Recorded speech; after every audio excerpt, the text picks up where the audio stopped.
All right. Welcome back. Welcome in. You found us once again. Shoot the Gap, the Rabbit Hole Fantasy Football Focus Show, here to help you be gruntled with your fantasy football team and your fantasy football decisions. How do you like this? Our new setup. It's our new digs. Yeah, we're gonna Connor and I are gonna start filming from when we're together. Okay, from the this is gonna be our layer here. So this is we're gonna be filming for this new season. Hopefully you like the changes. It's gonna start. You're seeing the ground floor. All right, this is the beginning, the first episode of it, and it's just gonna start growing. You're gonna start seeing things added, things like that. So how you doing, Connor? I am really excited to be here, Brian. Thanks for once again hosting the show. We have a new look for y'all, and it's going to be a lot of fun. What's funny is that he says he's happy to be here, but this is his apartment. So I'm always happy to be here. So that's why I just kind of chuckled when he said happy to be here. Well, good, man. I'm glad. It's nice to be happy where you're living. All right, so this is our first show of the 2023 fantasy football season, and it is officially draft season. You can go into the rooms, and now they only fill up after 30 seconds. Okay, instead of the whole 5 minutes, like the last person comes in. It's so hot, even salary drafts fill up quickly. Interesting. That's how you know it's yeah. extreme. This is our 153rd show, August the 6th, in this hopeful year of our Lord.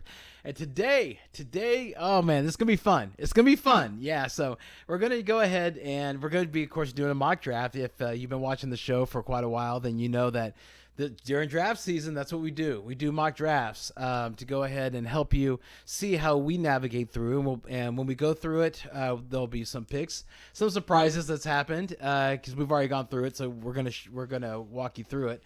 But we're gonna talk to you about why we made the picks we did and what was there. It's gonna be a lot of fun. It's gonna be really, really cool. But before we do that, it is time for some Merry Early Christmas. Yeah, so let's go ahead. My favorite game. Yeah. Let's get started. And here's what's also a cool thing about this. I got a changing room here. So, hey, Merry Early Christmas. Da da da, like Superman. All right. So basically, what I have found that it's a lot more fun, and a lot easier to hear bad news in a very nice way. So I'll say Merry Christmas to a player, and then I'm going to see if Connor can go ahead and guess it, and we'll go ahead and talk about it. All right, so pretty easy. Ready, Connor? I'm ready. All right, let's do this. Merry Early Christmas, Jamal Williams. Kamara being suspended 3 games means an automatic 3-week rental for Jamal Williams, with the rookie running back already banged up. And being a rookie, Jamal Williams is obviously going to get a good workload. Yeah, another thing is Benjamin, the other running back that's on the roster. He tore his Achilles. Okay. So he's out for the season. He's done. Shit. He's not even a thing. So it's just him and the rookie. Yeah, and Kendre Miller, though, well, easy now. It's Kendre Miller, Jamal Williams, and Voldemort. The real Voldemort. Yeah, the real one. Taysom Hill, yeah. Who's stealing our fucking nicknames. If you've been watching the show for a while, you know we've had a Voldemort for a very long time, and it's Taysom Hill because he's the name that's not to be mentioned because he always steals value from Kamara. Yep. And the show, we have a very, at least one of us has a very strong passion for Kamara, because one of these rings that you see here is due to Kamara. Yeah. That's why that guy's there. Yeah. Ring. Yeah, I tried to tell him, like, hey, man, get that out of the shot. He's like, no, if it wasn't for Kamara, then I would. No, I said whenever you win the championship with Kamara, you can tell Kamara. Okay. But anyway, so Voldemort, Taysom Hill being there. So keep all that in mind whenever you're looking at Jamal Williams. He's exciting. Like Connor said, it's a 3-week rental. He's a really cool guy. It's fun to watch him. He does enjoy life. He does enjoy his station in life. But yeah, so yeah, exactly right. So, but as far as who's the lead back, Jamal Williams. Moving on. Merry Early Christmas, DeMarcus Robinson. Oh yeah, see, I went early. I went easy on you right off the bat.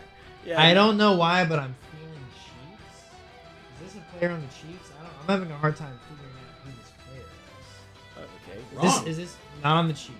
Nope. Can I guess? How many more teams can I guess? Let's go 2. You know, we're not going to try to do a 3-hour podcast. Is he on the Lions? Wrong. Got one more guess. Broncos. Los Angeles Rams star wide receiver Cooper Kupp underwent an MRI on his hamstring after exiting Tuesday's practice and could be back for scrimmages in a few weeks. Obviously, I'm not going to know any of the other wide receivers on the Rams. The Rams are expected to be cautious with their top wideout for the rest of the training camp and the preseason, but he does seem to have a chance to be back by week 1. But in that time, here are the wide receivers why Connor can't remember. Van Jefferson, Ben Skowronek, Tutu Atwell, Puka Nakua, and Demarcus Robinson. Right. Yeah. So, but if you look on the depth chart, you'll see who's right next in line right after Cooper Kupp. Demarcus Robinson. So he's the reason why if you're starting him, you're not. You're getting a gift. You're getting a gift. You're fighting to not get last place in the league. It might be a Christmas ham though, because he might be back. Because one thing you got to look at is that it's a hamstring strain. Okay, that's what Cooper Kupp has, right? And generally, a grade 1, even a grade 2. Okay, from the time that he got it to whenever they begin on let's see, what is it, September 10th, I believe is their first game. And so by that time, whatever it is, it's enough time to where not only a grade 1 could be healed, but a grade 2 could possibly be healed. So even if this is like an actual like whatever, even though as of today there was new news that came out that the Rams are saying that it was a tweak, it was just a minor tweak. Yeah, but Sean McVay also lies. He does lie all the time, or not all the time. Yeah, we openly proclaimed that once, and he was telling the truth once. Yeah, made me feel like a donkey. But so just throwing that out there. But as of right now, it looks like Cooper Kupp's going good to go. So I would say that while you're doing your drafts, I would go ahead and if you like Cooper Kupp pre-injury, go ahead and plan on him as if he's going to be uninjured. I would strategize that way if you like Cooper Kupp. Next one. This is real easy, Connor. This will make up for the hard one.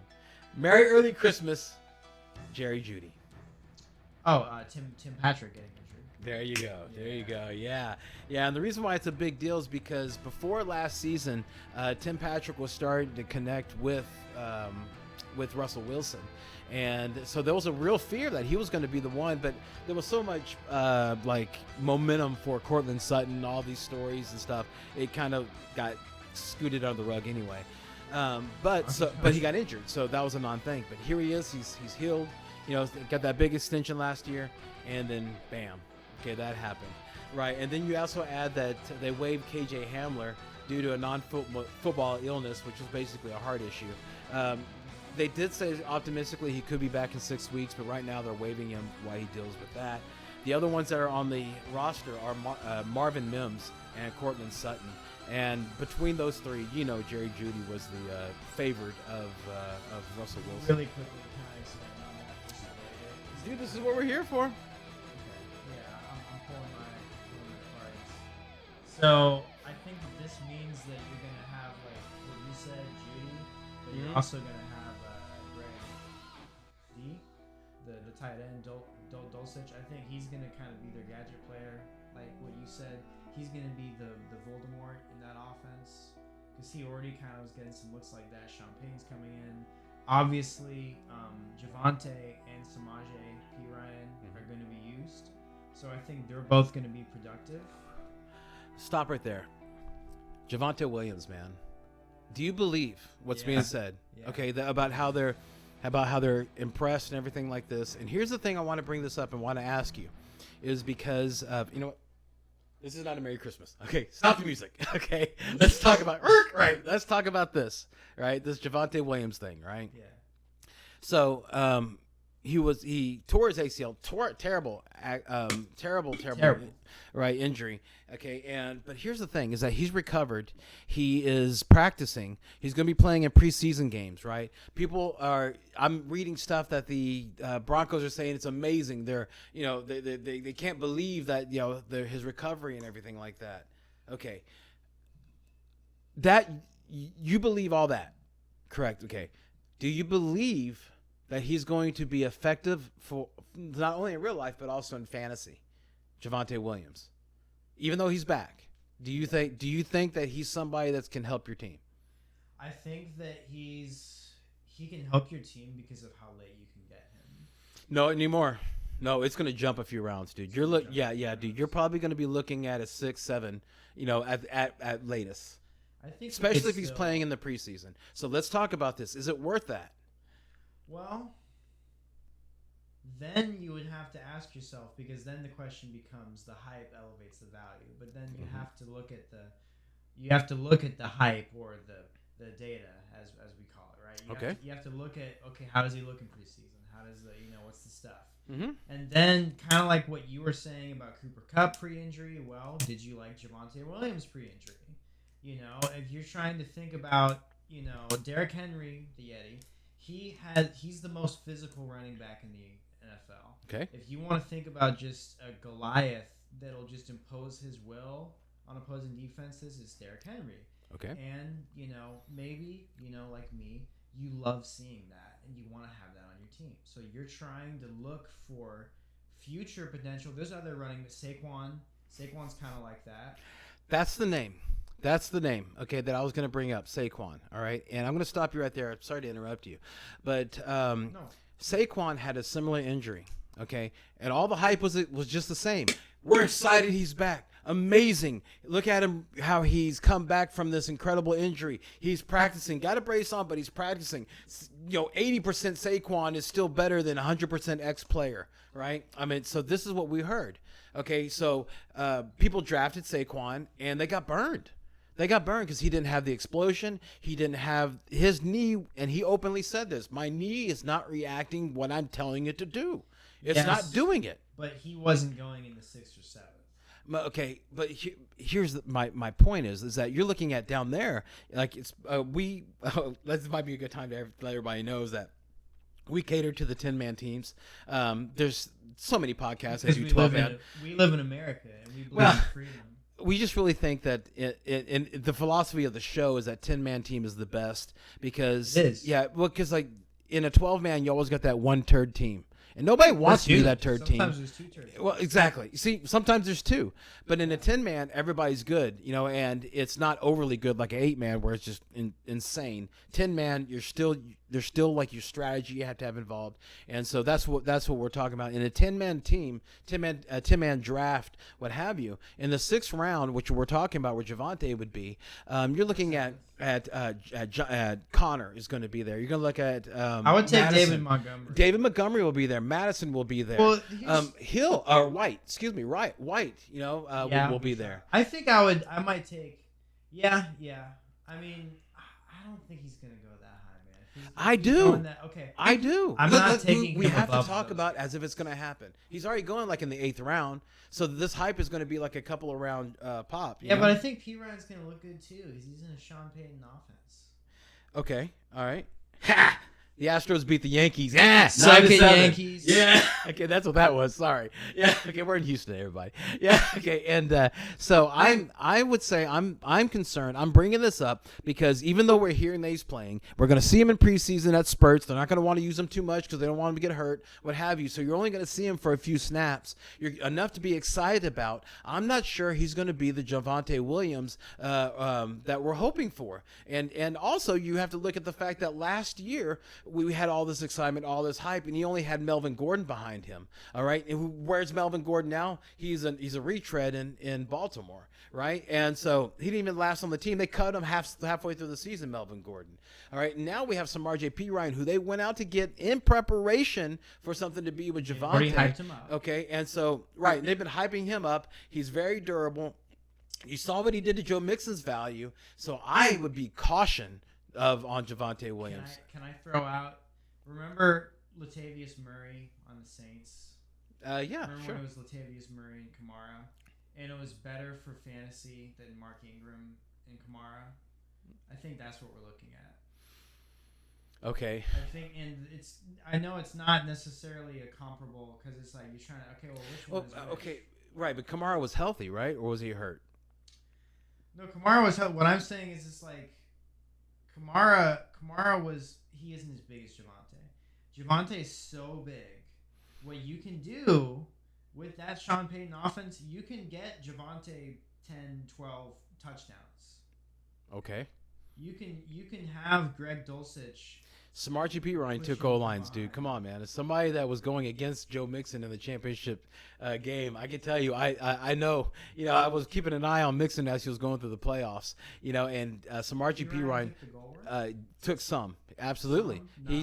Not all, but some. But that's the whole point. Yeah, but they might do, because all their wide receivers are injured, so they out of necessity, they might have to do some, like, they always have two running backs out. Okay, so so I think we're arguing two points here. You're talking about usage. I'm talking about ability. Okay, his ability going to be the same. That's what I'm concerned about. Because I think of P. Ryan as a comparable older man, and I think of Javonte Williams as this star child that just has all this potential, and you just it could come back at some point during the season. All right, like P. Ryan. I'll really quickly. P. Ryan could be awesome for like the first month, like a Jamal Williams type situation. Saints, and then Javonte could come back and he could just be awesome the rest of the year. And if you just like took that L that first month or 6 weeks or however long it was, after that, well, what if you have him on your bench? Because where you're getting him, what if he's on your bench and you do that experiment on your bench, like you said. If you take Jamal Williams to overcome that, and then he comes back. That's all good, okay? But you're all hoping for that he's going to be he's going to be completely healthy and ready to go. My statement is be cautionary. Just because you see him out there, I saw this with Saquon, who's an athletic freak, and his knee did not do what it wanted to do. So it was not. It was not the spirit. The spirit was strong, but the body, the flesh was weak. And so that's basically what I'm saying. That's where I'm at. You hear where Connor's at. That's what makes it a good show. We have two different sides. All right. Merry early Christmas, Jake Ferguson. Who is this guy? Jeez. I have no idea. Wow. Okay. No, you're hitting me with these deep cuts, Jake Ferguson. This sounds like a white wide receiver that plays for either the Patriots or the Raiders. First round pick for Dallas tight end Luke Schoonmaker. Oh, it's close. Is dealing with a partial tear to the plantar fasciitis. Yeah, so Shoemaker was placed on the non-football injury list earlier this week with that foot injury, but it predated the 2023 NFL draft. So it's suggested that this injury was worse than a full tear of the actual plantar fasciitis. So their rookie tight end that they drafted. Yes, got injured. Yes, the one that they were like that was one of my favorite moments. Again, we're in Houston, everybody.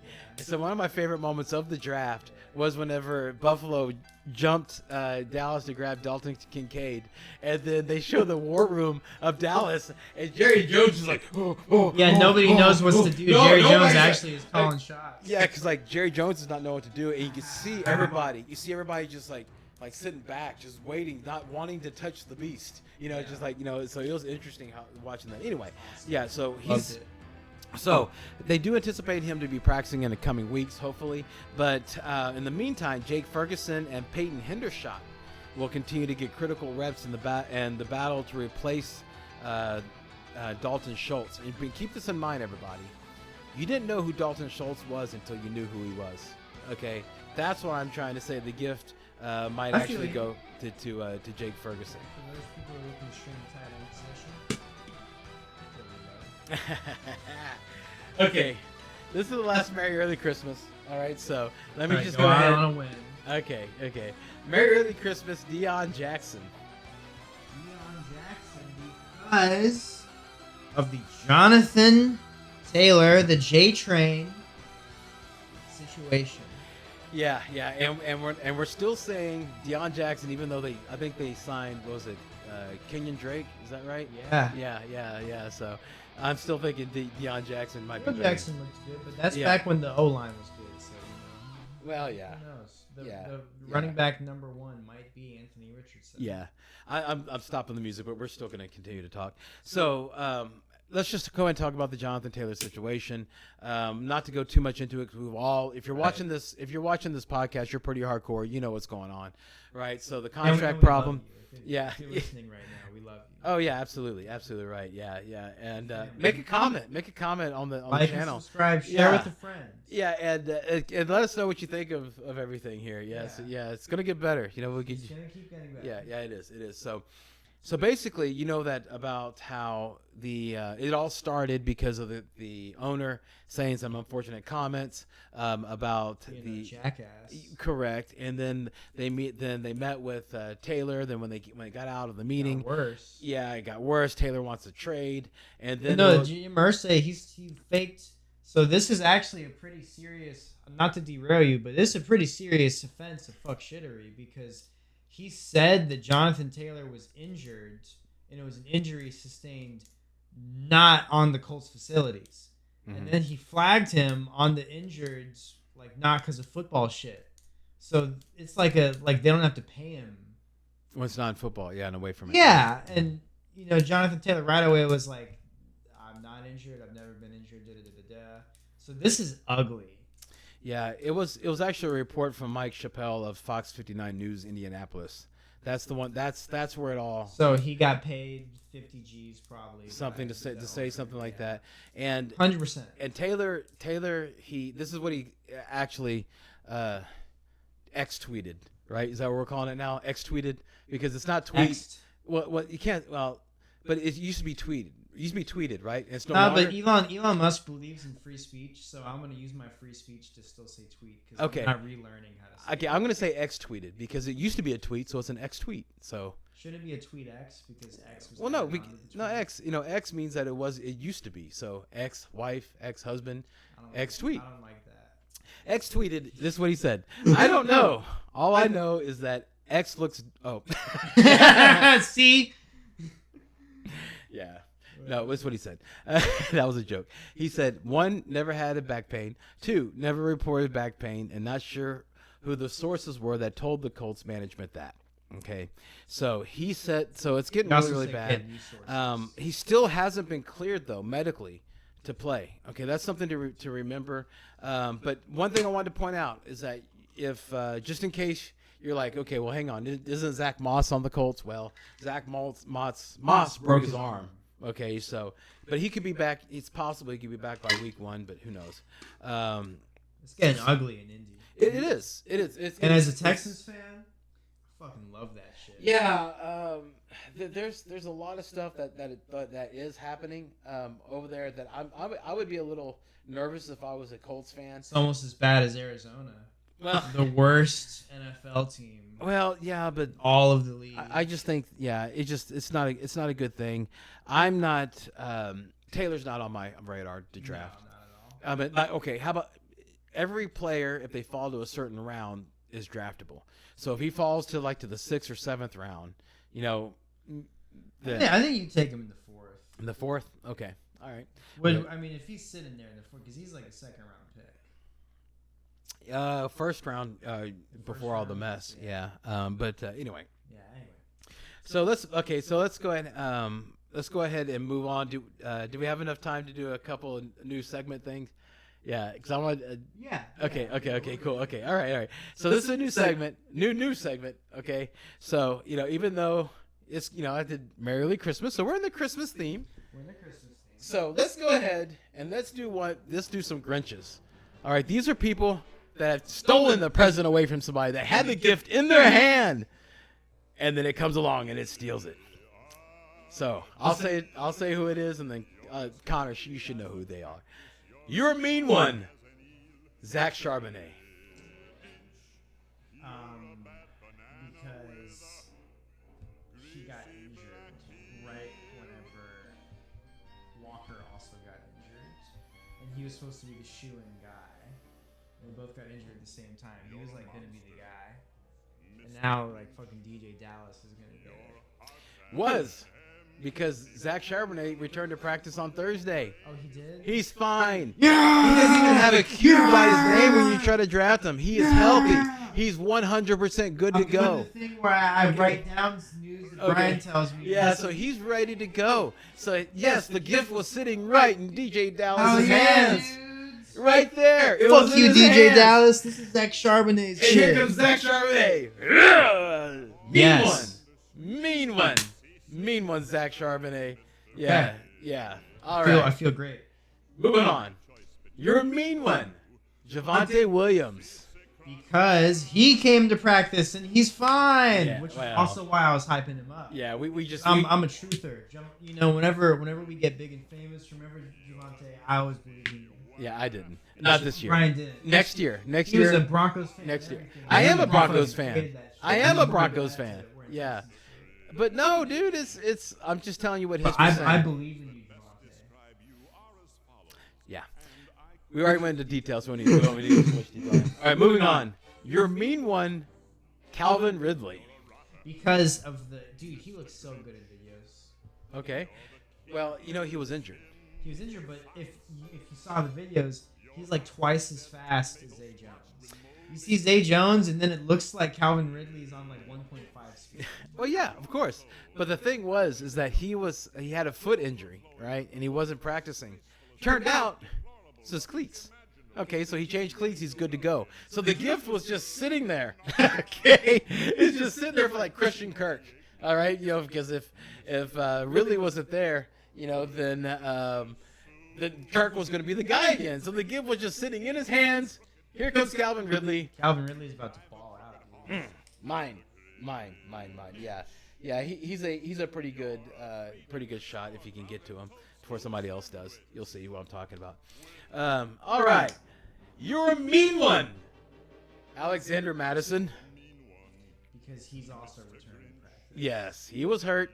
It's not seen as too serious, but it was a gift. Whenever he left practice, the gift was FedExed right to the home of Ty Chandler. And here comes Madison. Madison drove by later that day in Porsche Power. Mine. That's my shit. Mine. Last one. You're a mean one, Garrett Wilson.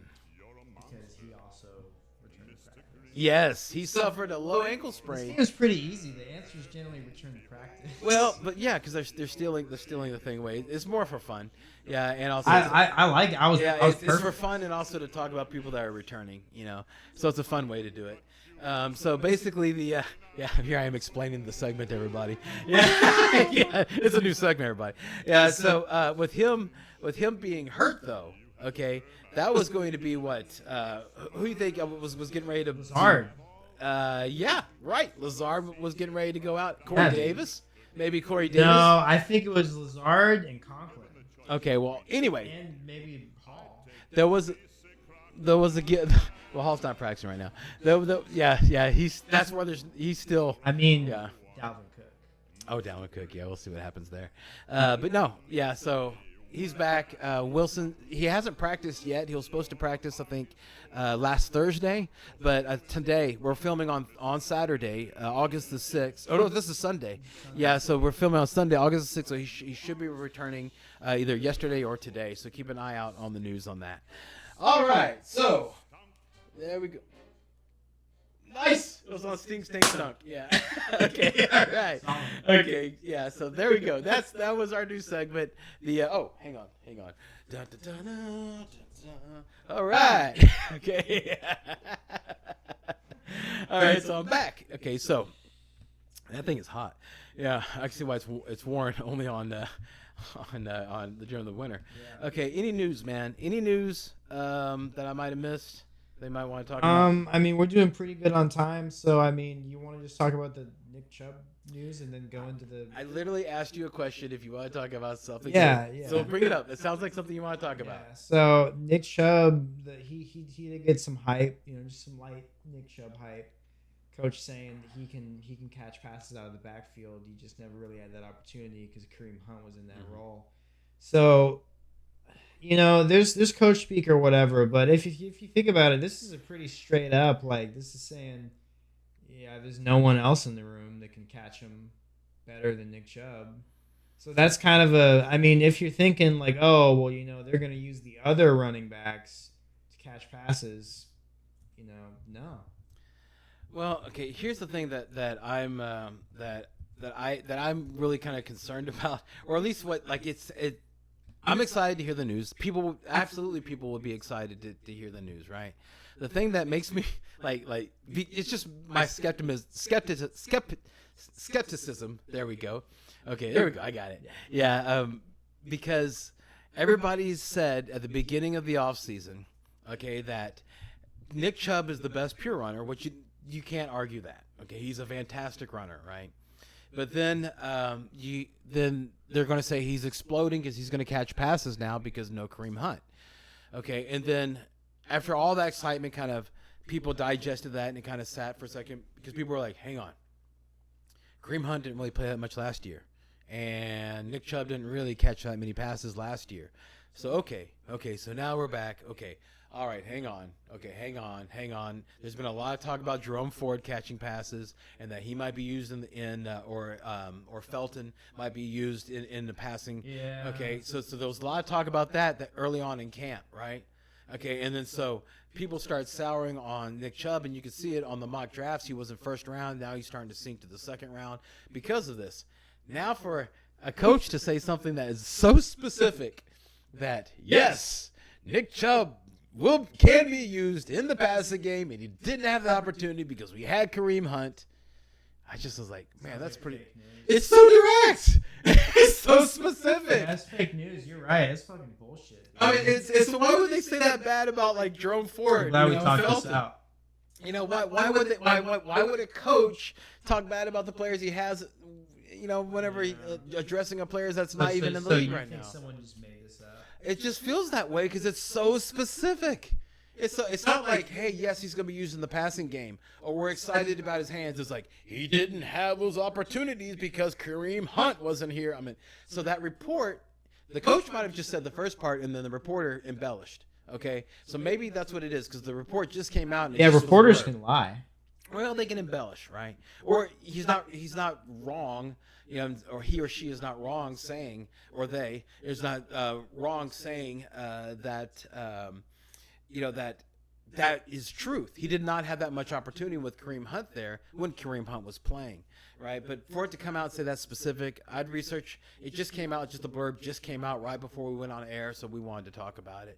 So, yeah, so I would say just be careful. Be careful about that because that's the only reason why. It might be true. Might be. I don't know. I'm just telling you that. I'm just like, it's pretty specific, man. I'm like, you know, what are you trying to sell me here, man? You know, I sold insurance for 20 years, so I got that radar. Okay. Okay, so, yeah, so anyway. All right, so anything else? No. Okay. Say la. All right, here we go. We are ready for the mock draft. Let's go ahead and do the mock draft. Now, this is a 10-man. It's on Yahoo because we normally, when we're talking the ADPs and we're doing our drafts and everything, it's all on Yahoo. That's the platform we use. That's our. We're not trying to say that Yahoo is better than anybody else. That's just the one we're most comfortable with. Dude, there's some out there that are a little janky, and we all know that. If you play, you know which ones are good and which ones are bad, and you know that Yahoo's pretty good. So we're going to go. And so I just want to go make sure and clarify that because there's other shows that use other platforms as ADPs, and platforms, ADP platform changes. There are changes to ADPs on each platform. Okay, so we're focusing on Yahoo. 10-man. Connor got number 3 pick of the draft, and I got number 4. We thought it'd be really kind of interesting that was actually, it was a generated thing. We didn't say I want 3, you want 4. That was a random pick thing. We thought it was kind of cool, so we decided to go with it. So let's go ahead and let's get started. All right. So number 1, round 1. Okay, number 1. Team 1, they took Christian McCaffrey. Okay, and then number 2 was Justin Jefferson. Either one of those can be interchanged. You know, it's whatever your flavor is. I will say that. Should I be nervous, Connor? Let me ask you, dude. Should I be nervous about Christian McCaffrey, given that last year he was a beast and he was healthy the whole year? Yeah, it's like Christian McCaffrey has more upside than his neighbors in the first round, but he also has more risk. So it's like a glass cannon type of build for your team if you think about it. And like everything's good. And the reason why he was so good, people don't talk about this enough. When you drafted him last year, you did not draft him on the San Francisco 49ers. You drafted him on the Carolina Panthers. Mm-hmm. And he was on the Panthers. And then he got traded. So it was the best. It was the best possible. I'd argue that was the best version of Christian McCaffrey. Oh yeah. So I think some people they might be trying to chase that high, which might not be replaceable. They do have other guys. They have Debo. Okay. They have Brandon Ayuk and they have Kittle. They don't need to run him to the ground like Carolina did. They can make him a more high usage guy. Did they have those dudes last year? And McCaffrey was still the man. Like he was worthy. Debo wasn't in as good shape. He was worthy of the number 1 pick last year. With he's still going to be worthy. What I'm saying, he might not get injured. Okay. I'm saying he might be able to stay healthy. Okay. Yeah. Here's the thing. Okay. This is. Let me talk to you about a little experience. Okay. Older people, when you talk to them, they always like to share their experience with you. Okay. I've now reached that age. I'm not old, but I have reached the age where I'm like, let me talk about some experience. I need it. I want you to keep doing it. My first year of playing fantasy football, I didn't know anything. I knew football, but I didn't know really anything about fantasy football. I got asked like a week before the draft because somebody fell out, and this league asked me, hey, do you want to play? Would you be interested in playing? I was scared and about the prospect of playing it, and that's why I agreed, because usually if something terrifies me, I'll usually go ahead and do it. Yeah, because it's just, I've learned that's just the best way to experience life. It's awesome. Well, unless you're doing something stupid like jumping out of a plane, Look, there's self-preservation fear, and there's fear of just doing something new. All right, and that's what I'm talking about. Anyway, point is, rambling, that LaShawn McCoy had been injured, 2 years prior. And the year before that, he balled out. He fell to me, as a 12-man league, and he fell down to the eighth pick or ninth pick or something like that.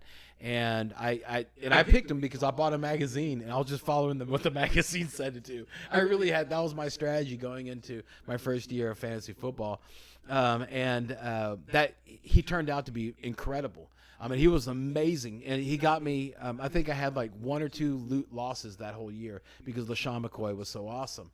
And that's what I'm trying to think of when I look into situations like this. That is, where do we go at a point as players? Do we put the past in the past? All right, where is that? Because there's a point where you need to do that, or you'll miss out on a player's prime. You just have to get good at discernment. You have to try to already know the player, and you have to try to read the situation and get a good feel for it. And you're not going to bat 100%. No one ever does. But there's obvious Christian McCaffrey. He's one. We're going to keep asking. Maybe Dalvin Cook, Derrick Henry. These are guys that you're asking, like, are they done?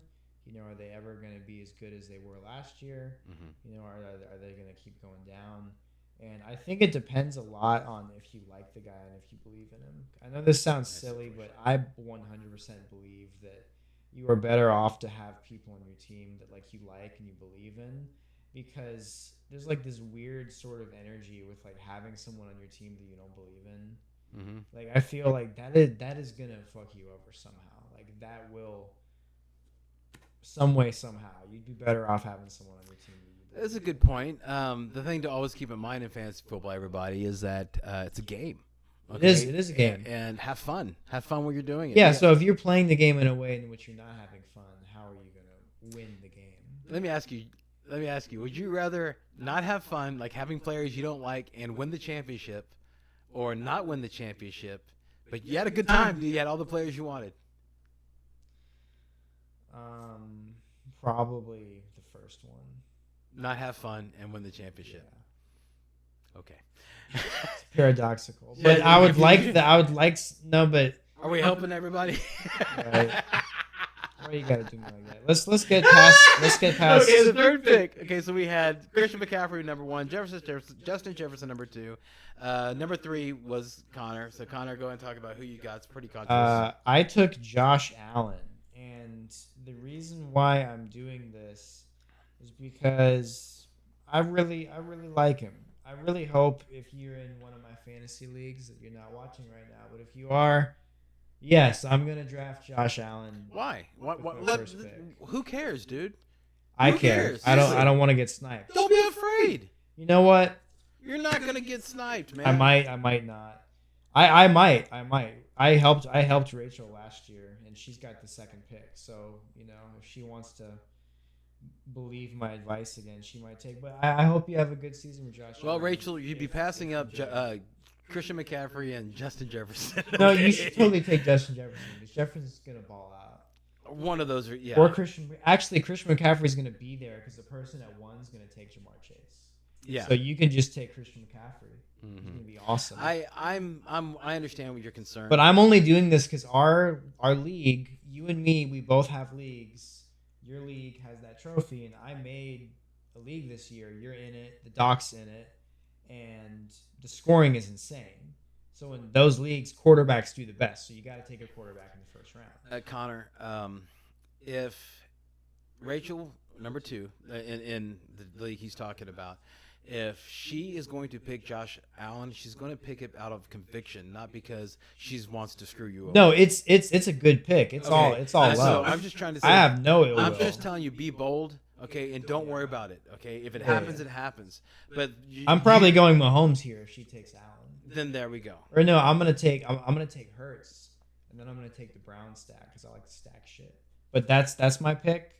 Okay. Let's move on. Okay. So yeah. So I'm just trying to tell you, don't be afraid. No, but thank you. Don't be afraid. I'm not afraid. So number four is I me, and it just fell right in my lap. So I mean, this is a no-brainer pick. It was. You're not gonna get this pick. No, I'm not. Well, we already know I'm not going to. But it's Jamar Chase. So that you just move on. We all know. Then it was after that. It went Austin Eckler, Travis Kelce, Cooper Kupp, Jonathan Taylor. That's not going to be there anymore. Okay, that's going to start falling as we get closer. But then here's something that's interesting. Okay, Stephon Diggs went over Bijan, and Saquon. All right, so let's go and talk about that. Is Stephon Diggs worthy of going over Bijan and going over Saquon? And Nick Chubb. I don't think he's more valuable than Nick Chubb, but I think there's a case for him being more valuable than some of those other guys. I think because Bijan's a rookie, I think you put Bijan at the bottom. I think it goes Nick Chubb, Diggs, and Saquon. That's like a coin toss, and then Bijan's on the bottom. I got a little bit different. I put Saquon above all of them. Because you love Saquon. I love Saquon, and that's not a bad thing. And here's the thing. Keep in mind, everybody. All right, we're playing a game here, but you want to be smart. Okay, this is your first pick of the draft. The one pick that's going to carry you no matter what storms you go through the season. This is the rock. This is the one that's steadying the ship. This is the one that's going to pull out. Like if you're down by 20, then you have a good chance to win if this guy hasn't played yet. Okay, so you want something that's rock solid, that's done it before. Saquon has done it before. All right, Bijan is theory. Nick Chubb is theory. All right, Stephon Diggs. The reason why Stephon Diggs has done it. Okay, that's why I was asking you which one is better. I think Saquon. I would pick Saquon mainly because he runs and he also catches passes, and it would be nice. I also have I'm a little bit of I guess a pervert for running backs. Okay, I love running backs, right? And so because of that, I want to have that on my team if I'm picking that low. But Stephon Diggs, though, definitely is worthy of it. He could be wide receiver 1 overall because he did very well last year with a hurt Josh Allen. Josh Allen is not going to be hurt, So that is interesting there. So we already talked about our order when Bijan. Okay, so that ended the first round. Bijan, last pick of the first round was Bijan. So here we go, round 2, flipped over. Nick Chubb, A.J. Brown, Tyreek Hill. All right, so it's pretty late for Tyreek. Yeah. So and that's another thing I want to say. As we're going through it, I would not have taken Saquon. I would not have taken Diggs. I would not have taken Bijan. I would have taken Tyreek Hill there. Yeah, Tyreek Hill is phenomenal. For him to drop that far is absurd. That's probably. I would put him after. What's Jamar? Go ahead. You know what's crazy? The guy that has him spend his first round pick on Jonathan Taylor. Okay, he's a pervert for running backs like me. Yeah.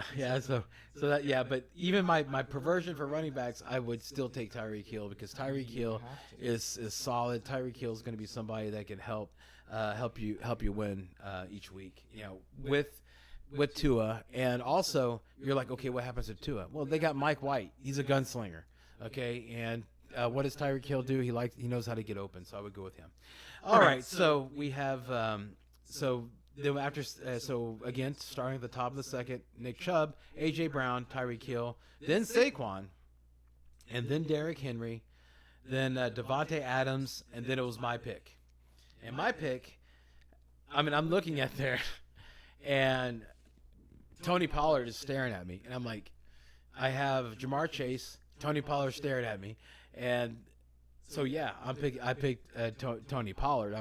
The Dallas Cowboys have already come out and said that they want to start running the ball more, okay, and they wanted to rely on their defense more. And so what I'm seeing is like CeeDee Lamb is going to be fantastic for like the first half. If they get up, in the first half, going into the second half, you're going to see a lot of Tony Pollard. Yeah, and there's nothing that makes me think that there's any of the running backs they have on the roster right now that would take that away from Tony Pollard.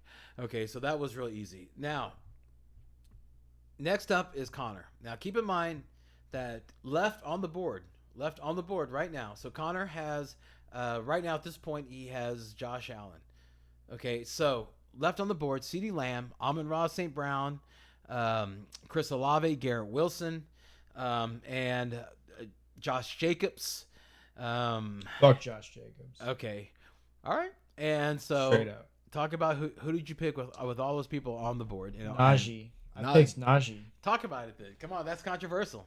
My boy Najee, because I wanted a running back, and Derrick Henry, Tony Pollard, and Nick Chubb were all taken from me, so I had to get another guy. And some drafts I've been doing Amon-Ra St. Brown in the second, and I really like it, and I kind of wish that I would have done it here, but in another way I don't like it, because then that means I can't go after David Montgomery. Usually David Montgomery falls, but we'll talk about that later. With my second round pick, I got Najee because he's got the offensive line, and I think he's going to do really good. And my hope was to try to get Najee ahead of Miles Sanders. That's what I would like to do. I want to say something, man. Okay, yeah. I want to address something here. All right. So, you don't have Amon-Ra St. Brown. Okay, let's say you have somebody else. And what round are you looking for David Henry? David Montgomery. Yeah. 5 to 6. 5, 6. Okay. Yeah. So, let's say 6th round. Okay, the latest one we look for. Okay, he's there. You have Amon-Ra St. Brown. You're not picking him. But if you had, let's say, Garrett Wilson, all right, 6th round, David Montgomery's an automatic pick. Yes. I don't get it. I don't understand that philosophy. It's because I don't like. Maybe I'm thinking about it wrong. Maybe like the Lions are one of those weird. It's not necessarily the Lions. I'm just trying to say that it's having a running back and a wide receiver for the same team. Okay, but in a separate situation, you would be happy with their output either which way. Yeah, because in a vacuum, the would. thinking is that there won't be a correlate. Like there won't be. They won't necessarily peak at the same time. Okay. So you're setting yourself up for like, well, one of these guys is going to do really good. Mm-hmm. The other's not going to do that good. Then why pick either one of them then? Because then you're trying to say it's a gamble, and Amon-Ra. No, because if you have a gamble in the second round is not a good idea. Okay, but you're trying to say he's a gamble, but I don't think Amon-Ra St. Brown's a gamble. I don't think. So you think I can get both of those? I'm just trying to say that not you specifically, only I should say, fantasy players in general have this philosophy that, ooh, I think this guy is great in a vacuum. I think this guy is great in a vacuum over here. But ooh, if I have them together, that's a bad idea. I don't get it, because you still think that's a good player, and you're passing on that good player because you want to get this, because you're worried about having both of them together. It just doesn't make sense. Like if you really like complete the thought and like look at your position and what you're saying, then one of them. Then if you don't if you don't want to grab David Montgomery, because if you have Amon-Ra St. Brown, then don't even look at David Montgomery. No, and vice you versa. just convinced me. I'm It's not a convincing. I'm just trying to say I don't understand the philosophy, and I'm trying to get my hand around it because everybody talks that way. Not only players, but also very popular podcasts. Every podcast talks about doing that, and Connor is correct. That's the viewpoint. You're capping your ceiling and stuff like that. And I understand that, and that's what causes confusion, and that's what makes you not trust your decisions, and that's what makes you lean on somebody that you like to tell you what to do. But I kind of understand because it's like, yeah, maybe you don't always get the peaks, but it's like who gets all of the peaks? Like how many times do you sit a guy and then he gets 3 touchdowns? I'm just trying to say that if you believe him in a vacuum, why all of a sudden is he poo? Because you have the other guy in a good offense. It doesn't make sense to me. And I was literally asking you the question not to convince you one way or the other, but for you to explain it to me because you believe in the philosophy. I'm telling I've made adjustmust in my brain right now. Okay. Well, that's not my point. I've addressed okay. the whole That was not my whole point. My point was just to ask the question, because these are questions that you need to ask, and this is this is the kind of show that we are. We're not trying to tell you what to do. We're just trying to educate you and help you make your own decision. Because here's the thing, okay, everybody, we're going through these mock drafts, and you're going to watch these mock draft shows, right? But the thing with the way to be successful in a mock draft, I have 3 rings. I'm 3-time 2020, 2021, 2022. Connor has 2018, 2019. So the show's been winning rings since 2018. And the thing to keep in mind is that the way to be successful in a draft is to be able to move with it and to understand the players that have fallen and why they're there and why you're making the decisions that you're making. And that's what we're just trying to do, is trying to help you become a better drafter so that you can be a better player. Okay, there's a draft and then there's the season. They're not the same. Okay, and that's the thing. That's one thing to try to keep in mind. Okay, so I think we kind of sat on. So Najee Harris, why'd you pick Najee over everything else? I needed a running back.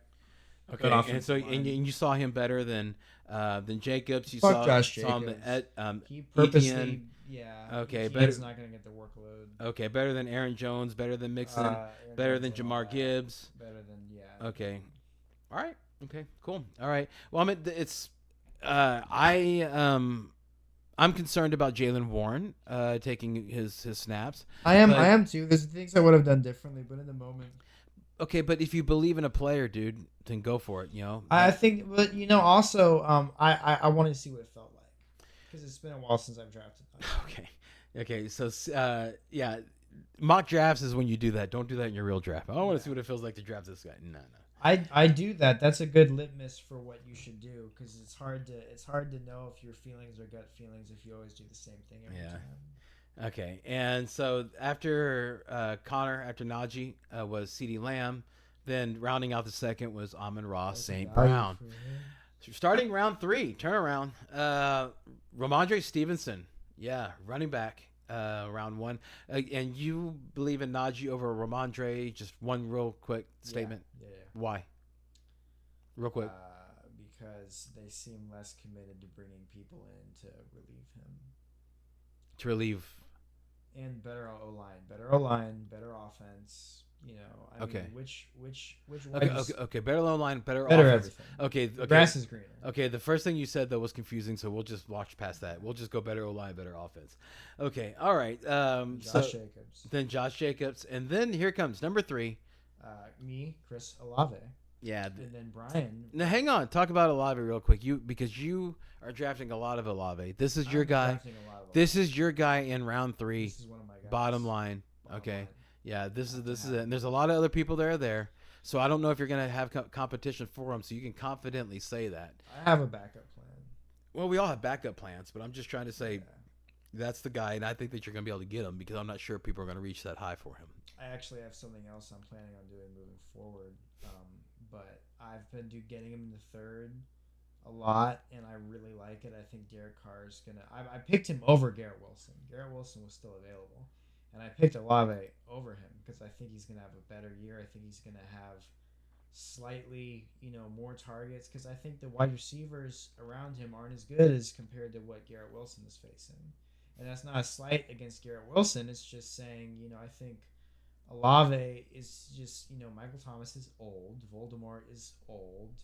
I mean, the tight ends are all good and all, but they're not fast like Olave is. They're more possession guys. Olave is going to be the deep threat. He's going to get so many looks. They don't have another deep threat guy. The Jets do. Lazard can be a deep threat.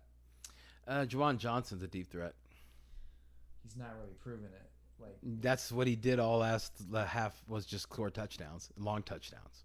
How many did he score? Okay, go ahead. Juwan. Yeah, go and look it up, man. Go and look it up. Juwan Johnson. Yeah.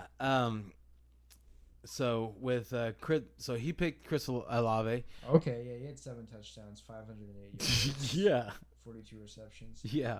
Okay, well I'm glad I'm pivoting from that. But who did you get next? Yeah, I got Garrett Wilson, which will never happen in the third. Okay, it's not going to happen. All right, it happened this time, and we went over the pathway. But the reason why I'm confidently telling you it's not going to happen is because what hasn't played yet as of August the 6th, what has not been on yet. Football. Well, not only football, but specifically Hard Knocks. All right, every player gets a bump that's on Hard Knocks is going to get a bump. True. Okay, and so they're going to really showcase Garrett Wilson. You're really going to hear Aaron Rodgers talk really well about him. There's a quote that came out just at the Hall of Fame game where Rodgers was comparing favorably Garrett Wilson to Devontae Adams, saying there's a lot of traits, and he went down the list of what Garrett Wilson has that Devontae also has, which means that it can be translated into, and this is the reason why he said it, is so we would all translate it into, we think that he thinks he's like Devontae Adams, so there's going to be a lot of targets for Wilson. Rodgers he's weird, but he's really smart, so that he knew that's the reason why he said that. But that was just said during the Hall of Fame game. And that was almost a tree falling in the forest with nobody around. Nobody was really watching the Hall of Fame game, so nobody really heard that. So, but now you're going to hear it like in the next week or two. It's going to be on HBO, and it's going to start off with Aaron Rodgers saying that quote, and there's going to be a theme about that quote, and you're going to see a bump of Garrett Wilson. I think he's going to be really good. If I could see him in the third round, that was a no-brainer pick. I have never seen him in the third round before. Haven't seen him in the third round since. This was kind of my fantasy draft. Okay, like there's no way Pollard's falling that low. There's no way Garrett Wilson's falling that low. It's just one of those things that happened. Yeah. Okay, but no, he's going to go up. Then after Garrett Wilson, of course, everybody knows. I mean, do I need to go into as to why we should pick him? Okay. All right, Patrick Mahomes, and then after Patrick Mahomes, it was Travis Etienne, which I'm not very hot on. Connor, do you share the same thoughts on Etienne? Yeah. Tank Bigsby, I think, is a real threat for goal line. Etienne had a problem with that. After that was T.J. Hawkinson in the third round. It's a little high for Hawk. After that was Jalen Waddle. Good pick. And then T. Higgins, and then Mark Andrews rounds it off. So you like Waddle above Higgins? I like both of those picks. Who would you like more? Waddle. Why? I think he's a better athlete. Okay. I think Higgins is a great wide receiver, but he's more of a possession guy. I think it's a matter of floor and ceiling. Well, and also Waddle gets a lot of touchdowns. He can, but one thing we did see that whenever Tua went out, he went down to nothing. Yeah, but they have, like you said, their backup QB can still Mike ball White? out. Okay. And if you want to ball out, your two targets, they got rid of Gesicki, so your two targets are Waddle and Hill. Okay. You're going to ball out with those. So guys. You're saying that the fears that you had last year are not the same. Dude, remember I told you to trust Waddle in your lineup, and you won the championship. I told you. Remember, you were feeling antsy about Waddle. Okay, let's talk about that because Tua was out and championship game, and I put in Waddle, and I took out Cooper, who had 34 points on my bench. Waddle had like 6 or 7 points. No, okay, but he it was the grace of God the reason why I won that. He did good for you all year, though. Okay. It was one game specifically in the Christmas. Yes, I remember watching him run. Yeah. Huh? Cooper Cup. What? Amari Cooper. Amari Cooper. Yeah, I'm not gonna feel bad about believing in Waddle and not Amari Cooper. I'm not gonna lie. You can never predict when Amari Cooper is gonna get those. Oh my, no, I'm on the other side of the fence on that one, man. Yeah, Amari Cooper, he was doing very well with Jacoby Brissett, and the overall feeling is that with Deshaun Watson, he didn't do as well but there was again, like I told you, championship game, he had like 34 points on my bench, and he was uber targeted, and so I think that now with great players don't forget how to be great anymore, right? I think Watson's still in his prime. I think he was rusty going against defenses that had been playing together that were already well-oiled machines. He was playing in Cleveland in the winter and in the fall, which is a lot of windy, a lot of muck and nastiness. So it was just a bad setup on top of a bad setup on top of a bad setup. And I believe that Amari Cooper, if you believe in the pooper poker, Watson, if you believe in him, one way or the other, I think Amari Cooper is gonna be good. I think he's a very solid play. So I'm just defending him, saying I think he's a good player. But okay. So Mark Andrews rounded off the third. So we flip around to the fourth. Jalen Hurts, and then it was Aaron Jones, and then Breece Hall, and then Joe Mixon.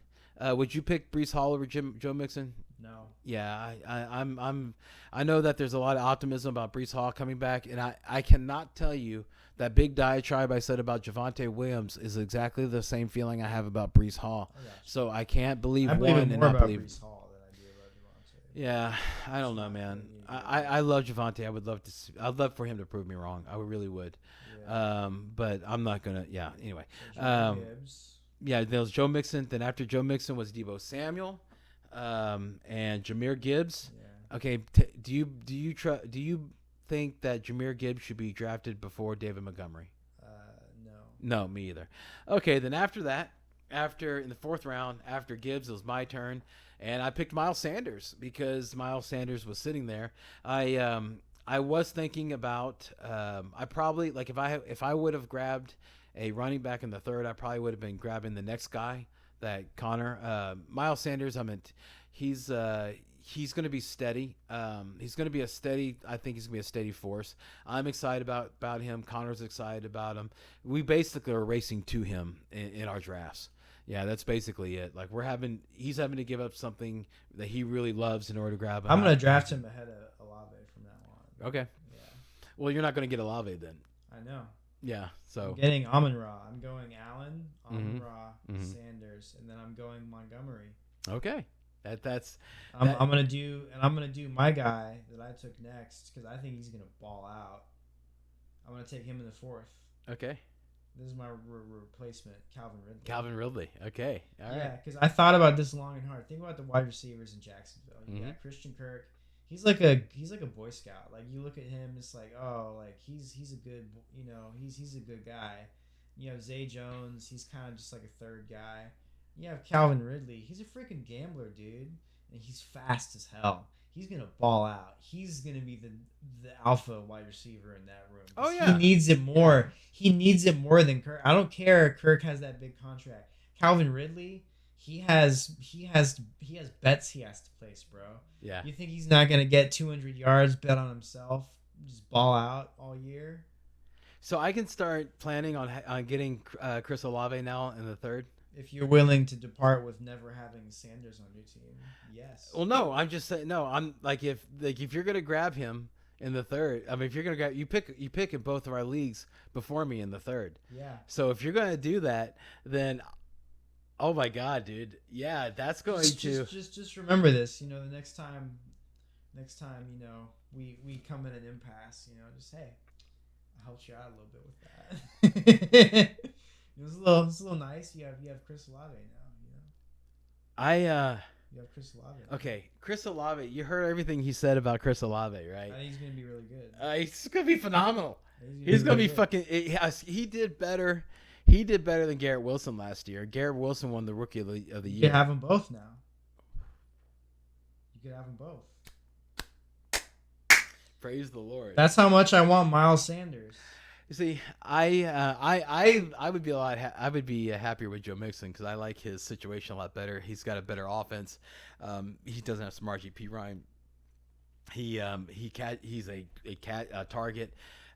He's got Sanders doesn't have P. Ryan. No, he doesn't. But he doesn't have Joe Burrow either. Okay, so so I'm like, yes, Joe Main Man Mixon. Yeah, well, who knows? because I might throw all this out the window. Oh, don't you play with my emotion. I'm already like ordering the ring for 2024 if I'm going to get Chris Olave on my team. That's fantastic. My dead body. I will go out on my shield this year. Oh, should have been quiet. So after my guy, we haven't recorded. You said, yeah. Who knows? Can I take the? Please. I want to name off some guys. Dude, take them all. You know what? Take the next 2 rounds. After me, we have Devontae Smith, Lamar Jackson. So Lamar Jackson, bottom of the 4th. I don't know how I feel about that. I feel like that's a little high for Jackson, all things considered. That literally is. It's forgivable if you have belief in him like that. Yeah, I mean, it really is. If you have the stack, it's forgiven, right? Or he's gonna pass. Actually, let me see. Does that guy have the stacks? I remember Mark Andrews went low. No, he doesn't. No, he doesn't. Shame. Yeah. Shame. Yeah. Okay. Speaking of tight ends, Adam did, however, get George Kittle in the 5th round, but that's a sin. So double shame because you went a little high on Jackson and then you got Kittle. So shame. You suck. Next we have Damian Pierce, and then me, a smart guy. I got Alexander Madison because I know that he's back practicing. I didn't take a leap of faith or anything like that. I'm informed. I don't just run off of emotions and feelings. And then Brian, came next, and he had a really good pick. Yeah, you had a really good pick. Joe Burrow fell, so I was able to stack Joe Burrow and Chase. Yeah, that was nice. That's a really good lineup. I don't ever want to fucking play again. That will never happen again. And this won't happen either in our draft. DK in the 5th. No. Doc, that's the Doc Sky right there. Come on, let's don't show his cards. But yeah. No, because he's probably one of the only 3 people listening right now. It's probably. Come on, man. I have a bigger family than that. You're right. Yeah. Right. Okay, keep going. Keep going. Yeah. But do they actually listen? Number 6 is Keenan Allen. Yeah, and I'm really excited about Keenan Allen. That's a guy that I think is getting passed up, but rightfully so. He's going into his 31-year-old year. The offense is supposedly it's in Kellen Moore's new offense, which is a lot of passing downfield. That's not really been his forte in the past. Thoughts on Keenan Allen? I think he's old, and I've never been a Keenan Allen fan, but I really like Keenan Allen. Okay, I do. I like Keenan Allen. Yeah, but I'm also a Justin Herbert fan. Yeah, more so than me. Yeah. So, but yeah. So it kind of goes hand in hand. Then after that was Amari Cooper. Go ahead and take it, Connor. Yeah, Tyler Lockett, good picks, and then Justin Herbert, Scary Terry. Worried about JSN or DK taken from Lockett or anything like that? No. Lockett scored more touchdowns than DK last year. Okay. David Montgomery, first pick of the 6th round. Kind of mad at that guy for that. I wanted him. Yeah. That's pretty high for the highest I've seen. Derek. Think that I deserved to have him, and the fact that he was taken from me is bullshit. Why'd you pick Madison over Montgomery then? Because I thought I could play the ADP game and get Montgomery. Okay, so are you gonna do that again? No. Yeah, don't play the ADP game, guys and gals. Yeah. Well, you played it, and you got the best team ever. I didn't. Okay, look, the way that I didn't target everybody. Like the way I did this draft is I was like, oh, that looks good. Bam. Then the next round, okay, that looks good. I see what you're saying. Bam. If you know someone you want, don't play the ADP. Fair enough. Yeah, I mean, that's how I wanted to do this draft. Yeah. Right on. No, I totally get that. Goddard in the 6th, good pick. Justin Fields, Trevor Lawrence. I like both of those picks in the 6th. James Conner, D-Hop, DJ Moore. You got DJ Moore, right? Mm-hmm. I thought that was a great pick.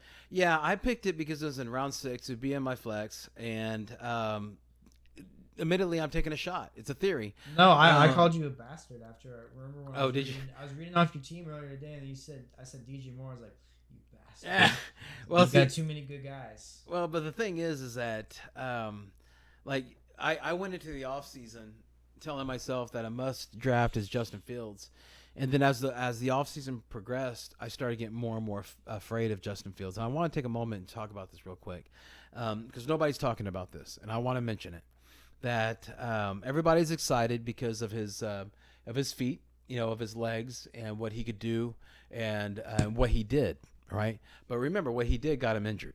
Okay, and then the beginning of the season, everybody, you remember you didn't know.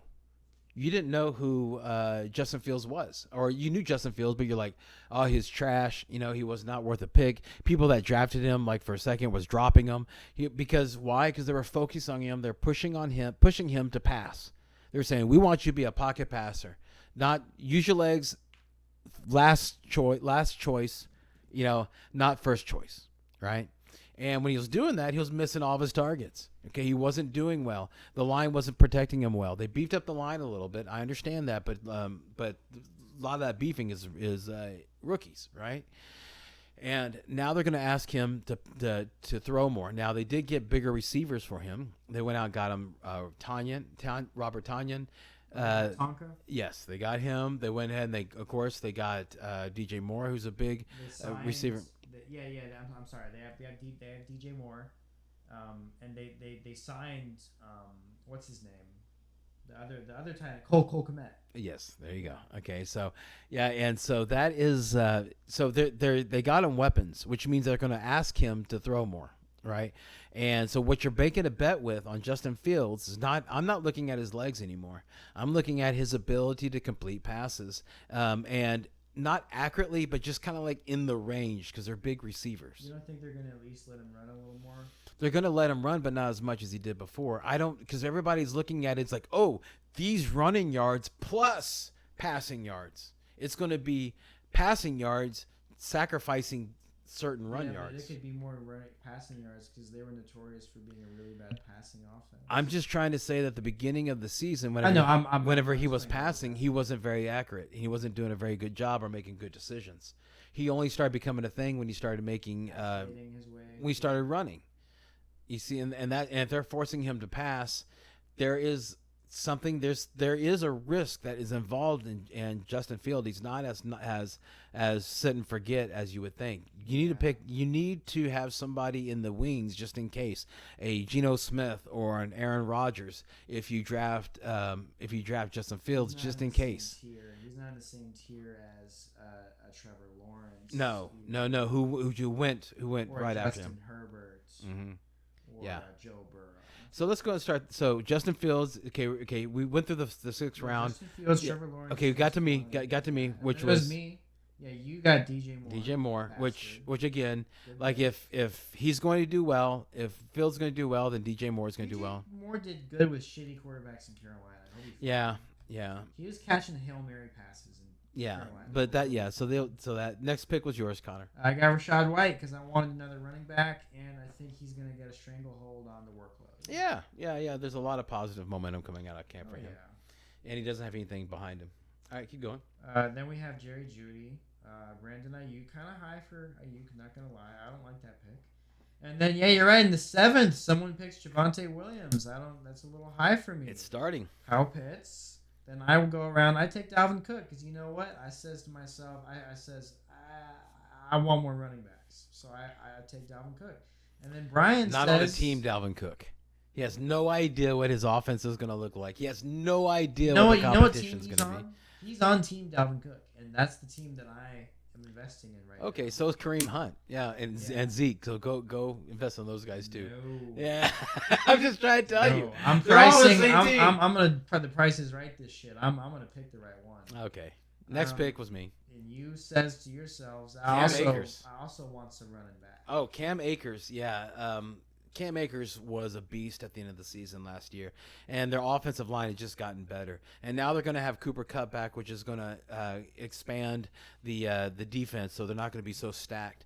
And he doesn't have really much competition. I know that they signed Royce Freeman, but Royce Freeman couldn't even make a name for himself here in Houston. So I'm not even worried about that guy. So in my mind, it's Cam Akers, and that's it. Lindsay even did better than Royce Freeman in Houston. That's right. Yeah. So Cam Akers is somebody that I am super excited. I couldn't believe fell that way, and that's what I'm telling you. It's your dream draft. He's not going to be there in the 7th. I tell you that much. Would you describe your excitement as exuberant? Yes.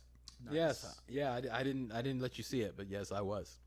I wanted to know. Because here's what was left.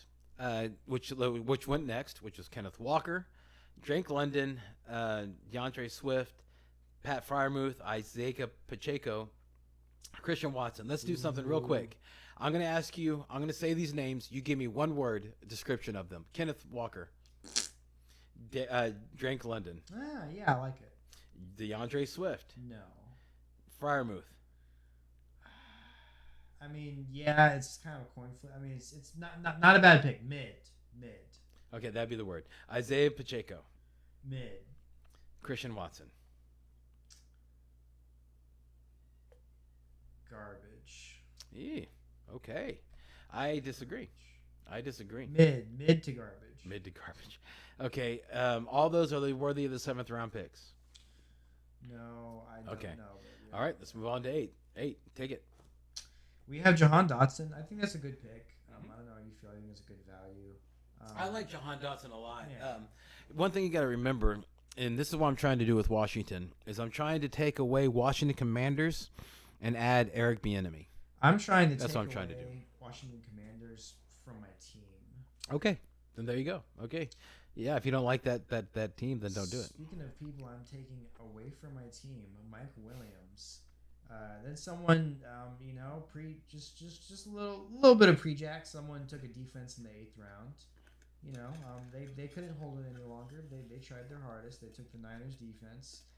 Then someone took Darren Waller, and then someone took Gabriel Davis, and then Alvin Kamara, Hollywood Brown. That was your pick, Brian. Yeah, I thought that was a great pick. Thank you. Yeah, for him to be available in the 8th, it's just something. Again, all I was doing is, and this is what the process I really am doing in my draft strategy this year is just mining. I'm just mining. That's what I'm doing. I'm trying to get my starters like pretty much covered, but man, I am just going for talent. And he's the second half season. Well, I'm just again mining that you as you listen to the names that are about to follow, you can understand why I grabbed it. But that's what I did in this draft. Like I had little strategy. It was just more or less like, okay, I'm picking the best guy and just let it fall. And it just so happened that the best guy of each round was position that I needed. Yeah, it was just incredible. Yeah, it was a fantasy draft. But this was just, he was the best guy on my ranking in my mind was Marquise Brown, because who came next, Connor? I have this guy ahead of him, but I see why you have your path. I took George Pickens. I think he's going to be picking up some touchdowns this year. Pickett to Pickens? Pickett to Pickens, picking the picks. Okay. Touchdown picks. And I think it's... Can you say that 3 times real fast? Pickett to Pickens, Pickett to Pickens, Pickett to Pickens. No, you said Pickett to Pickens, picking the pick. Picking to Pickens, picking the pick. Picking to Pickens, picking the pick. Picking to Pickens, picking the pick. Okay. All right. Let's keep going. Dak Prescott. The Cowboys just suck, but I guess it's an all right pick. Then Chris Godwin, Michael Pittman, Tua. That's who I wanted. Now, in hindsight, I really don't like this pick, but I think it's not the worst pick in the world. I picked James Cook, but I should have taken Jamal Williams. Yeah, 100%. When we were doing this, doing this draft, Connor was bemoaning his team, and he was. I think at this time he made. And I'm telling you this because you're going to tell yourself this, and I'm telling you this when you're telling yourself what Connor told you himself. Which Connor told himself, if you followed all that, was I need a running back. And so he looked at James Cook, said, okay, he has 3 down potential, great offense. I believe in the Buffalo Bills. I like that situation. And I understand that. And then he looked at Jamal Williams and 3-week rental. I didn't think about Jamal Williams. Well, it was the 3. But it's a guaranteed 3 weeks. Is it though? We already talked about Voldemort. Okay, so you got to keep that in mind. Okay, when you get excited, this is what we're talking about, and this is like I picked him, and because I picked him because of the show, because I wanted us to talk about James Cook and Jamal Williams in this situation. That's why I picked him. Yeah, there was a lot of other players I might have picked in that situation, but in this case, I was focusing on Williams just so we can have this conversation. That Jamal Williams is not. I I would caution everybody, in my mind, my opinion, not to take Jamal Williams from Detroit Lions and put him in. I think he's a guaranteed 10 to 15 points a game. Okay, see, I don't know about that. Okay, because the Voldemort is there. Okay, and there was nothing They're not said. going to put him in it, right? But nobody said that. Nobody said that Jamal Williams is going to be the workhorse back, right? Because they have that. They have Kendra Miller, who's making a lot of waves, man. And then they have again Voldemort. So that's three people pulling at it, right? And so that's where I'm a little bit. I could see the value there. Yeah. But everybody also, like, if you're thinking like, oh, well, I have him for 3 weeks and trade him. Well, what you got? I mean, if you're playing with a bunch of morons, sure, that don't know that that Kamara's coming back. I mean, yeah, sure, that'll work. Playing with somebody that's in an island that only gets like Wi-Fi like once every week, whenever the Earth circle, whatever, yeah, fine, trade to that guy. But most people, no, you're that might be somebody you're gonna end up discarding, and he might do well. I told Connor that he would stabilize the team. So if you're in a situation where you're floundering, if I was looking at Jamal and I was looking at James Cook, I would go Jamal. Yeah, but I also didn't know that Zach Charbonnet used, so I would have handled things way different. I would have taken Zach Charbonnet. Okay. There, but then you took Jamal Williams, Michael Thomas from the same team. Kirk Cousins, Mike Evans. Someone took Justin Tucker in the 9th. I don't hate that, but I would just spend my capital. Yeah, I think it's an auto pick, man. That's probably an auto pick, but not the worst. If you don't know if you legitimately don't know who to draft, I don't think taking like the best kicker or the best defense is the worst thing in the world. No. Yeah, more on that later. Yeah. And then Jordan Addison, and then to start off the 10th, Jackson Smith and Jigba. Evan Engram. J.K. Dobbins in the 10th. Okay, hey, yeah. Before we get to J.K. Dobbins, I wanted to, I was looking at this draft, and I was like, why would this guy, because I started looking at this guy's, his picks. And starting in the 10th round, he went Jackson, Smith, and Jigba, then Jordan Addison, right? Then he went Jahan Dotson and Christian Watson, okay? And then he went David Montgomery and Terry McLaurin. Okay, I'm like, dude, he's really hitting all these damn wide receivers, and the reason why is because he started off with Bijan and Nick Chubb, and then in round 3 he came around and he grabbed Mark Andrews and then grabbed Jalen Hurts. His wide receiver 1, Connor, with that it was Terry McLaurin. Scary Terry. And then he started taking shots down the line. Dude, that's a scary spot to be in. Whenever you got I understand you got great is in your mind with two strong running backs, a strong tight end, and a strong quarterback. Will that make up for two mid wide receivers? Yeah, will. If Scary Terry's consistent, and then he can find okay. quickly. He can decipher who the other wide receiver is because he has David Montgomery in the flex. So he has Thunder flex, tight end, Hurts at quarterback. Okay. So dual threat quarterback. Okay. All right. Just because I just saw. I've done stuff like this. I just saw a bunch of wide receivers, and I was like, man, because that was kind of early to me for Jackson Smith and Jigba, and I was wondering what he was. Oh, it is. It's the wrong pick if you're trying to do this. Yeah. But Okay, keep going. Yeah. So you said we were at Evan J.K. Dobbins. J.K. Dobbins. Yeah, fell to the 10th. How do you feel about that? He's Dobby now. Dobby. Yeah. He's because he's still injured, right? And now he's contract disputing. It's kind of a weird situation. Gross. They just signed Melvin Gordon. I think Gus Edwards is coming back. Okay, keep going. Sean Watson. In the 10th round, that's great value. I think. McPherson, not so much. No. Christian Kirk, great value. AJ Dillon, some value. This next. That's pick, what I picked. I picked AJ Dillon. Yes. That was a good pick. Yeah. This next guy is picked. This guy was really smart for this pick. This guy. Oh, this is. Oh, wow. This is me. I was just taken away by this. I took Anthony Richardson in the 10th. Because I think he's going to be not only the quarterback, he's going to be the running back. Okay. So it's a real no-brainer. And I think, if you were in a league with me and you wanted to trade for Anthony Richardson, Mhm. I would be very generous. I would only ask for like Calvin Ridley or something like that. I think that's a very generous thing. Yeah. But see, I'm being totally sarcastic. yeah, I know that. I know that. See, I for the think listener. I'm thinking that the first week or the first year. This is what I'm thinking of Anthony It's Richardson. gonna be mid. This is what you're gonna see. This is just me, and I'm putting it on record. So if it's wrong, you can clown me, okay? And I'm just telling you what I think because we're all talking about what we think. I think that it's going to be Gardner Minshew, all right, because the head coach Shane Steichen, he came, of course, he was the ex offensive coordinator of Philly, and one of the first things he did whenever he got here was he got Gardner Minshew.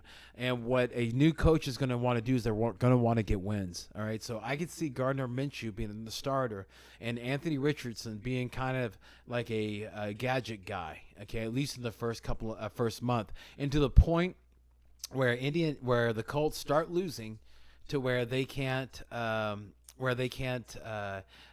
be in a playoff spot, then you're going to see Anthony Richards. So that's what I'm thinking, Richardson. But it's a good, like, if you believe in him, there it is. Then it was Rashard Penny. Let's just shotgun these things really fast, man. Yeah, and not stop too much on things that don't matter. Rashad Penny, Antonio Gibson, that's fine. Round 11, Brandon Cooks, Khalil Herbert, and then here comes Connor. Buffalo defense. Okay, and your thoughts on that? I thought it was a good decision. I couldn't think of what else to pick, so I thought, I'm gonna go all in on the Bills, and I'm gonna ride the highs and the lows. Dallas was still there. Fuck Dallas. Okay, that's fandom.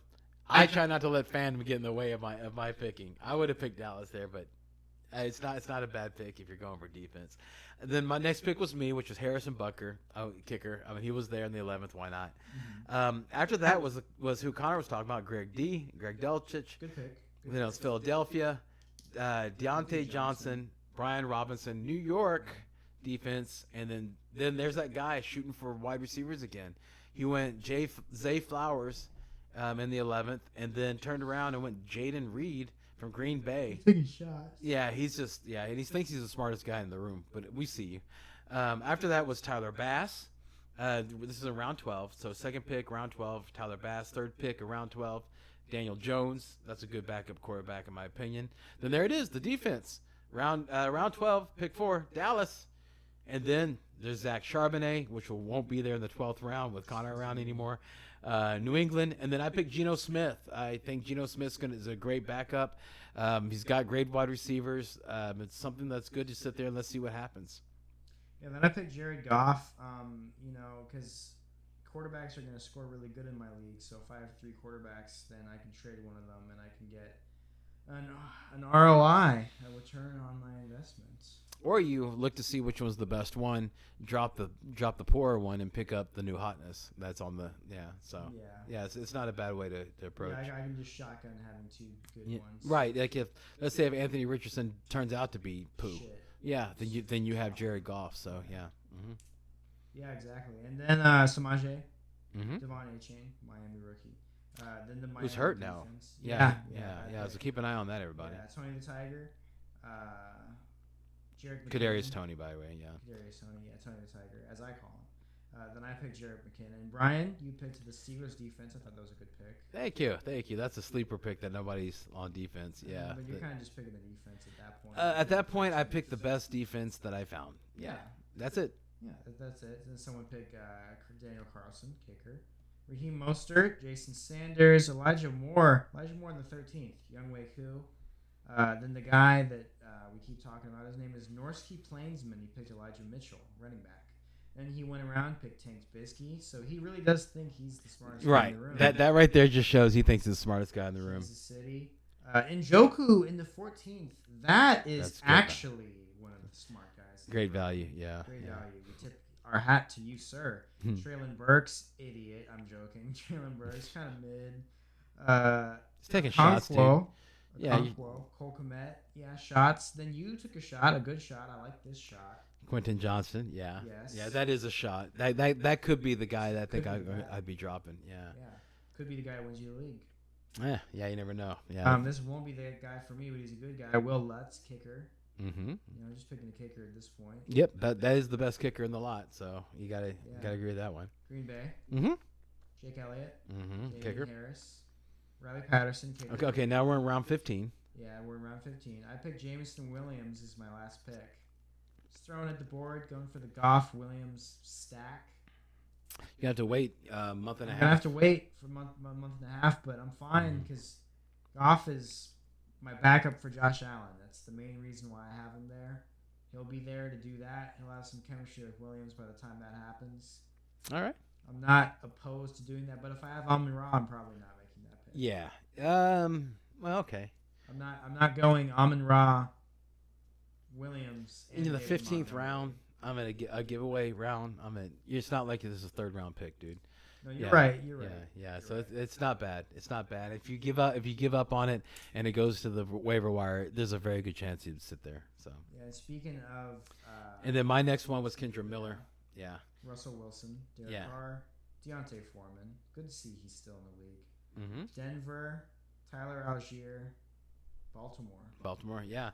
So go ahead, Connor. Talk about your my team. I got Josh Allen, running backs, Najee Harris, Alexander Madison, Rashad White, Dalvin Cook, James Cook. I have the Cook brothers.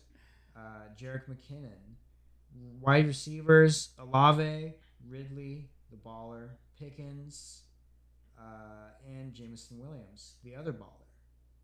Maybe that's a case for Williams because he gambles. This is a pro gambling sentiment. I got you. No tight ends because both of our leagues don't have a tight end spot. We just have double flex, so I'm drafting to reflect that. Defense, Bills, kicker. If you were in a league with a tight end, I think you would do what I'm doing, which after Andrews, pretty much. The answer is Kelsey/Andrews, and then the answer becomes Dulcich/Njoku. Okay. And then after that, it's Dalton Kincaid. The Daltons. It's the Daltons or Schultz. Yeah. That's the flow chart. That's it. Yeah. Everybody else is. If all that's gone, maybe you're feeling spicy. You go Taysom Hill. It's all about the same, man. Yeah. It all kind of blurs in together, and that's one reason why we our leagues we didn't take out the tight end. We just we expanded it. To double flex. Yeah. Yeah. America. And so let me ask you, with that lineup, how would you feel if you took out Chris Olave and you put in Sanders and the way that lineup looks? I feel better about it because I have Amon-Ra. Okay. I would take out. I don't have Najee anymore. Okay, you would lose Najee. Yeah. Okay, and you would lose Chris Olave. But I gained Montgomery. Okay. Well, I mean no, because Jackhole picked him before you could have. Yeah. Okay. Well, you know what? Or no, you would lose Alexander Madison. Yeah. Just do all that. I would just change everything. Okay. Yeah. No, but I'm just trying to ask you. So but to make it as myopic as possible. But I feel. Hang on. To make it as myopic as possible. Okay, you're talking about Harris and Olave. Okay, yeah. Najee and Olave. I still feel or Brown and Sanders. Yeah. Which one do you prefer? I kind of prefer Olave and Najee. This is the things that we're trying to teach you. Okay, whenever you when Connor's like having remorse, take a look, replace it, see what you like.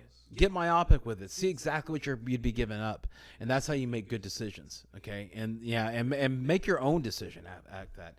Okay, mine again. I did not make any decisions. All I had to do was click. Okay, I made zero decisions in this. It literally was just like anybody, would have made this choices. So it's not like I weave through it like a master. I literally was just like a baby bird with my mouth open, and this is what fell in. Yeah, quarterback Joe Burrow. Wide receivers are Jamar Chase, Garrett Wilson, and then my running back is Tony Pollard and Miles Sanders. And then we start looking at my bench is DJ Moore, Cam Akers, Marquise Brown, Jamal Williams, A.J. Dillon, Geno Smith, Quentin Johnson, Kendre Miller, and then also my defense is Pittsburgh, Kicker is Butker.